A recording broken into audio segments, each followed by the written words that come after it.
Hello, troopers, and welcome back to G.A.R Productions. Today, kind of continuing our Lego Has Problems series, just certain issues I think that are seen, or from my perspective, maybe you guys will agree, let me know down below. We've looked at certain issues I think we've seen through all the major military factions. Now I'm going to look at sets, particularly I think Lego has a Starfighter problem, and there's three major categories. I think that there are some issues that I wish would be corrected or adjusted, and we'll hop right into it. So first off, I think the most well-known one, and sometimes I think it works out, but a lot of times I miss it the older ways, is the size. By far, I miss the older size of the Starfighters. I think sometimes it's okay. Like the TIE Bomber would be technically, I think, a little bit smaller, but I think it works really well.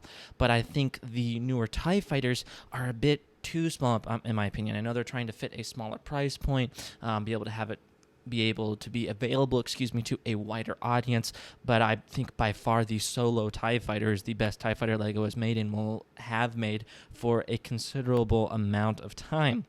Same thing with the 2018 X-Wing. Say what you will about the Rebel pilot helmets. They were trying something new. I appreciate that a lot of the, credit where credit's due. I think it was interesting to try. I think it was good on Lego to try something new, to have a better product. It really didn't stick with the community, and they went back. They reversed the decision because that they saw the community did not really appreciate it and really didn't like it, and it seemed like a misstep for them, even though they were trying to do something new and exciting. It just didn't work out, and they went back to the old ways. That's very commendable. I wish they would do that in certain other areas, but I think we've talked about some of those issues in other videos.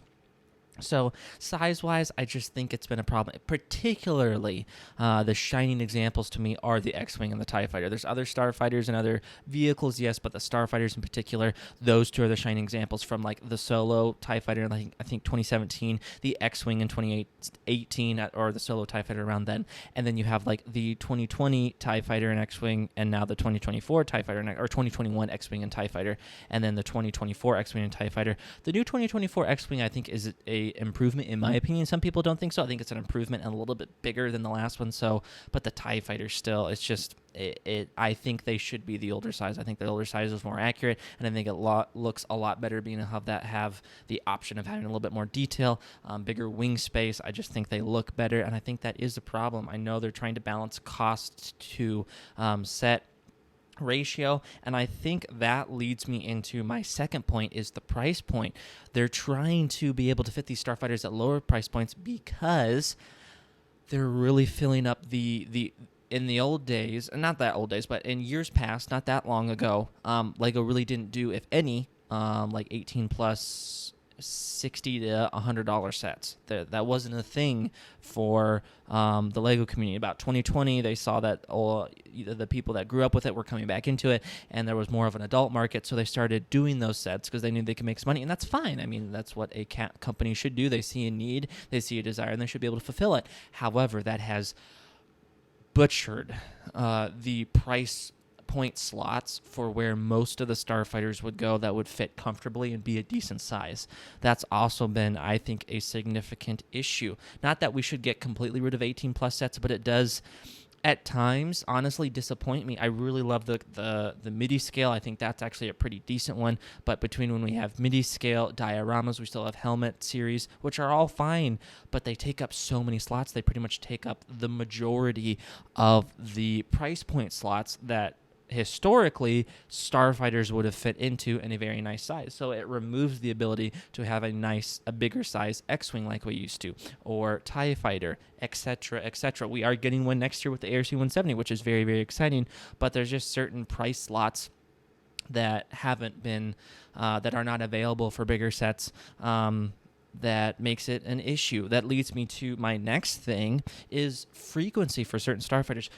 It's amazing, it's exciting that we get TIE Fighters and X-Wings, as we should. Those are probably the most well-known and desirable Starfighters within LEGO Star Wars, within Star Wars media. Those are probably the two most well-known Starfighters, along with the Millennium Falcon being almost always available because they're the most well-known. That should be the case. But I don't understand certain other Starfighters being so long. It just seems like there's these inordinately long periods of time that shouldn't be that long that we get new sets. ARC 170, we're finally getting to 2025. That's awesome. It's been 15 years. That is forever long. We'll look at like 2 years ago now, or I think 2 years ago, or last year and the year before, or no, last year, excuse me, sorry. Last year in 2023, the TIE Interceptor and Fangfighter, the TIE Bomber. It had been over 20 years since we got a TIE Bomber, and I have no logical reason why. I hope it's not another 20 years. The TIE Interceptor, it had been almost 20 years since we got a TIE Interceptor, which I just found out watching Ryan's review on the Force of Change, or the collector book. Anywho, I can't remember what it's called. Go check that if you haven't. It's a pretty good video. But there's a little snippet in there, I think he mentioned it there, that points to evidence that they were thinking about doing a TIE Interceptor in 2020 or 2014 with the B-Wing, which makes sense. In 2006, they had the TIE Interceptor and the B-Wing on shelves at the same time, and then there was a B-Wing in 2014. There also was a Star Destroyer in 2006, and there was in 2014. So it would make sense. That would have been really cool, and I'm kind of disappointed they didn't, because I think it would have been a really good model. I think this one, the 2023 one, still would have been better, but it would have been really nice to see one in 2014, and that would have been a pretty decent time stretch. Okay, but I mean, we have Starfighters that's over 10 years. Other sets, frequency-wise, like a Republic Y-Wing. We've been wanting one for years. We've been wanting one since 2020 of Rex's Y-Wing, and it's still not here. It's been now over a decade since we got droid Starfighters and other clone Starfighters, like a V-Wing, even though a V-Wing's been in the Bad Batch for 3 or 4 years now. I don't understand why exactly certain sets have a higher frequency, like they should, like the TIE Intercept, the TIE Fighter, the X-Wing.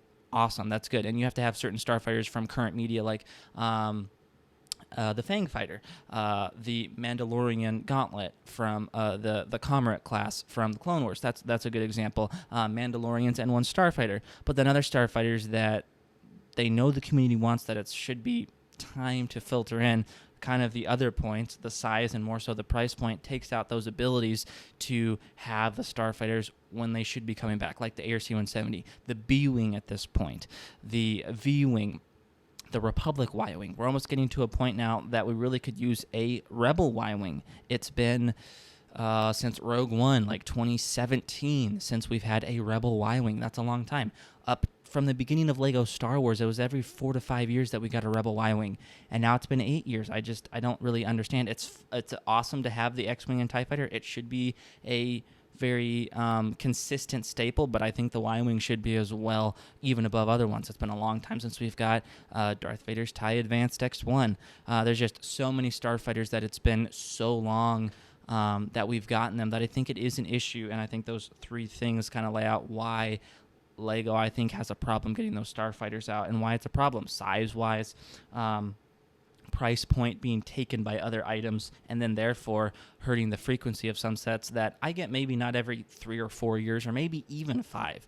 But when you get to that 5-year point, it should start being a priority to look, where can we fit this in a price slot so we can get it back out again. So let me know what you guys think down below. If you agree with my thinking on that Lego has a problem with Starfighter releasing, let me know what Starfighter you guys want to see. And if you haven't, please like the video if you enjoyed it. And if you haven't already, please consider subscribing.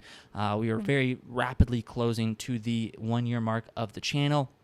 And as we get to that, I will pull the winners for the giveaway from the Droid Army video, so do check that out if you haven't already.